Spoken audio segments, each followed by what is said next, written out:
የመጡበትም ዓላማ ከማይዳሰሱ የዩኔስኮ ቅርሶች ጋር ከተገናኘ በኋላ የቆይታ ጊዜያቸውን እንዲያራዝሙ ይረዳቸዋል። ከሱ ጋር ተያይዞ እንግዲህ ጊዜ ኖሯቸው ደግሞ ቆይታ ጊዜያቸውን ካራዘሙ ወደ ክልሎች ይዘናቸው እንወጣለን።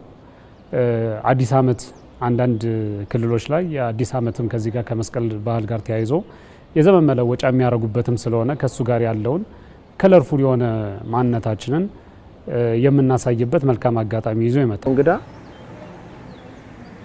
ስፔስ ነው አሁን የሚያገኘው በደንብ። ከዚህ በፊት የስፔስም ችግር አለ አንድ እና ይሄ ደግሞ አንድ ጥሩ ጥቅም ነው።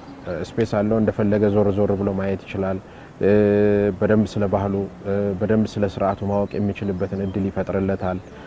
ከዛ ባሻገር ስለ አዲስ አበባ ከተማ አቅም ማወቅ ይችላል። ከተማዋ በብዙ ሺህ የሚቆጠሩ ሰዎችን እንደዚህ በአደባባይ ይዛ የምትወጣ ከተማም እንደሆነች ማወቅ ይችላል።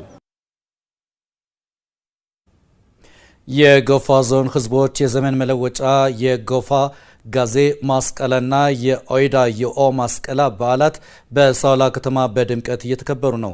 በአከባበር ስነ ስርዓቱ የደቡብ ኢትዮጵያ ክልል ርዕሰ መስተዳድር ጥላሁን ከበደ፣ በህዝብ ተወካዮች ምክር ቤት የመንግስት ተጠሪ ሚኒስትር ዶክተር ተስፋዬ ቤልጅጌና ሌሎች የፌዴራልና የክልል ከፍተኛ የስራ ኃላፊዎች ታድመዋል።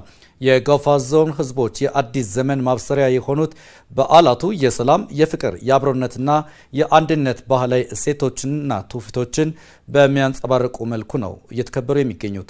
ዘመናት በተሻገረ አብሮነትን የተጋመዱና ባህላዊ እሴቶቻቸው ተወራርሰው የተሰናሰሉት የጎፋና የኦይዳ ህዝቦች በየራሳቸው ጊዜ ቀመር የዘመን መለወጫ በዓላት አሏቸው።